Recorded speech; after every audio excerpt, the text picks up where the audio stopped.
Hey everyone, it's May, and today I'm going to be talking about writing from experience. So I'm a second year creative writing major at Cal State Long Beach, and I've never made any writing videos, so I just thought this would be an interesting topic to talk about. The title of this video is Should You Write from Experience, but I'm just going to be talking about kind of the ideas people have around writers writing from experience, if that makes sense, and then also my advice on using your experiences to write and how much of it you should use and all that stuff. So, usually one of the first things people ask me when I say that I'm a writer or I'm writing a book or something like that, or that I wrote a short story is, oh, is it inspired from real life? And the answer to that is yes and no at the same time, because basically everything that I write is just a combination of experiences that I've had, people I've known, things other people have said, and experiences they've talked about having, movies, books, little things can come in from that too, and just imagination to pull it all together. And there's nothing wrong with asking that question, because I often wonder where other writers get their inspiration from too. Like, that's a perfectly valid thing to wonder, but it just becomes annoying when people ask that question just so they can read what you're writing, especially if they know you really well and they're gonna overanalyze it and try to pick out every little thing that fits into your life or something. That's what I don't like, because even if a character or something seems like something I've experienced or someone I've known, it's not supposed to be them. I never write something like, this character's gonna be that person. It doesn't work like that for me. I don't know if it does for other people, but that just irritates me. And it was funny because I was listening to an interview on the radio with the director of Lady Bird. Her name's Greta Gerwig, and she also wrote the screenplay. And the guy interviewing her was like, oh, so you were going to a Catholic high school in Sacramento in the early 2000s, and that's what you wrote about. Wonder where you got that idea, ha ha ha. And so they were kind of talking about it, and she was saying, yeah, I did get the idea from that, the background from that, but Lady Bird isn't supposed to be me. Me and my mom and her mom are supposed to be very different characters. And he just kind of I don't know, he kind of didn't get it, because they were talking about how the scene where Lady Bird gets out of the car, in real life, she was like, yeah, I never actually got out of a moving car. So we went off of that, and he's like, oh, that's why it's different. The rest of it's the same. But it's no. It seems like some people just can't believe that writers can write about something that they haven't experienced or write about people that aren't themselves. It just seems like some people have a hard time wrapping their head around that. And that was just an example I had. And then another example is in my creative writing class last semester. I wrote a short story that involved anorexia, and when we were continuing to talk about it at the break, people were really surprised to learn that I had never had anorexia, and I was like, yeah, you can write about things that you haven't experienced. It was really weird. Do they think that everything I wrote about I had experienced? It was just no. I mean, I took it as a compliment, because if I thought that I had, then it was oh, I guess I wrote it really well. So some people just think that writers can't write about things they haven't experienced, but they can. So kind of going back to what I said earlier about where I get my inspiration from, there are little bits of my real life experience in basically almost everything that I've written. Maybe not everything, maybe not fan fiction, but almost everything I've written.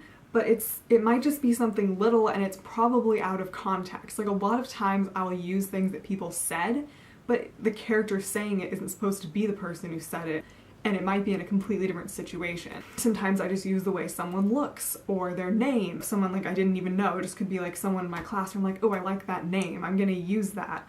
Or just a quirk somebody has, living with Jillian for a year and a half. Obviously some things she said and some of her quirks are gonna make it into my writing. You can bet on that. And just things from my friends and stuff, but it doesn't mean the characters are supposed to be them. So all of that being said, I'm gonna sound like I'm contradicting myself, but I promise I'm getting to a point.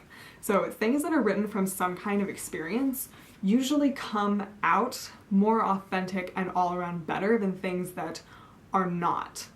But that doesn't mean that it can't be done, that writing from something you've never experienced can't be done. When I say writing about something from experience, I'm not talking about writing a direct replica of your life. For example, I tend to write about characters that are in high school or college, because that is something that I've experienced. I might not live in their town or go to that same high school or college, but Like, I know what it's like to be a student.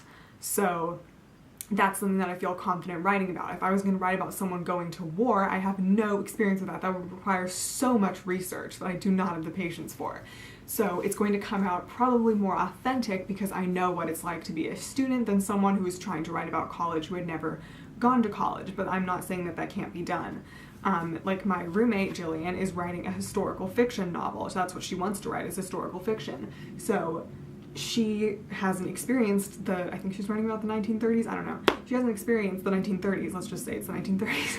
And she has to do a ton of research on it, but she loves doing research and that's what she wants to do. So you can totally write about things that you haven't experienced.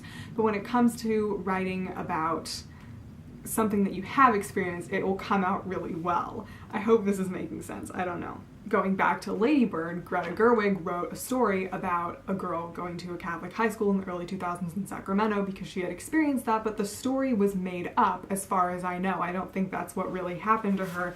She said that her mom and Lady Bird were not supposed to be her and her mom. Like, she was very shy in high school, Lady Bird is not. Like, she made characters and a story based on a backdrop that she knew very well. So that's kind of what I'm talking about when it's like something that's from your authentic experience will come out really well. And another thing to think about when you're thinking about writing from experience is just things like emotions. You've experienced sadness and frustration and anger and hope and hopelessness and like a whole range of emotions. So you can write about what it feels like to feel that way. In one of your characters, even if they're in a different situation. So if it's a situation you've never experienced, like if you've never lost a close family member, like you've lost something, so, or someone, even if they weren't close family members, you can use that emotion and use it for that, even if you haven't experienced that specific situation. Like, if you want to write about yourself or your life and not even tweak it that much, like there's nothing really wrong with that I can think of, except the only thing to watch out for is if you're going to make a character like yourself, usually what people tend to do is write an idealized version of themselves, which you never want to do because you need your character to have flaws. So just give them your flaws if you can't think of any, because otherwise no one wants to read about that character. Just make sure then you branch out and try to think of different characteristics in subsequent works that you're writing so that they don't all come out the same. And if you just write about your real life or things that you've experienced, you're eventually going to run out of material, so I would suggest branching out. But the moral of the story, if this video made any sense at all, is that writers are capable of writing about things they haven't experienced. It can be done, it can be great, and you have a ton of raw material to work with in your life that you can pull from, but your writing doesn't have to be an exact replica of your life. You can use things like emotions you've had or interactions with people or your school experience and make a great story from it that has nothing to do with you.